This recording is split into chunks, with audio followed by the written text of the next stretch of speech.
সবাই না। ওয়া মিনান নাস, মানুষের মধ্যে কিছু মানুষ আছে যারা কিনা মাইয়াশরি নাফসাহু বিতিগা মারদাতিল্লাহ, যেই মানুষগুলো আল্লাহ পাকের সন্তুষ্টির জন্য তাদের নফসটাকে বিক্রি করে দিয়েছে। সুবহানাল্লাহ, চারটাখানি কথা না কিন্তু। মানুষের মধ্যে আল্লাহ কিন্তু সূরা বাকারায় বলেছেন শুরুর দিকে, মানুষের মধ্যে কিছু মানুষ আছে যারা মুমিন, কিছু মানুষ আছে যারা কাফের, কিছু মানুষ আছে যারা মুনাফিক, শুরুর দিকে পাবেন। এখানে আল্লাহ পাক বলছেন মানুষের মধ্যে কিছু মানুষ আছে যারা তাদের নফসটাকে আল্লাহর সন্তুষ্টির জন্য বিক্রি করে দিয়েছে। সুবহানাল্লাহ, মানে তাদের জীবনের মূল থিমটাই হচ্ছে আল্লাহ পাকের সন্তুষ্টি অর্জন করা। কোনো কিছুকেই তারা আল্লাহর সন্তুষ্টির উপর প্রাধান্য দিবে না।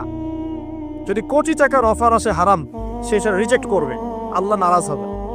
একটা সুন্দরী মেয়ে যদি জেনার অফার করে, সে রিজেক্ট করবে, কারণ সে আল্লাহকে ভয় করে। সে আল্লাহ পাকের জমিনের উপরে গায়রুল্লাহ বা কুফফারদের, তাগুতদের কোনো লস ইমপ্লিমেন্ট করতে পারবে না, কারণ সে আল্লাহকে ভয় করে। সে ইকোনমিক লাইফে হালাল হারাম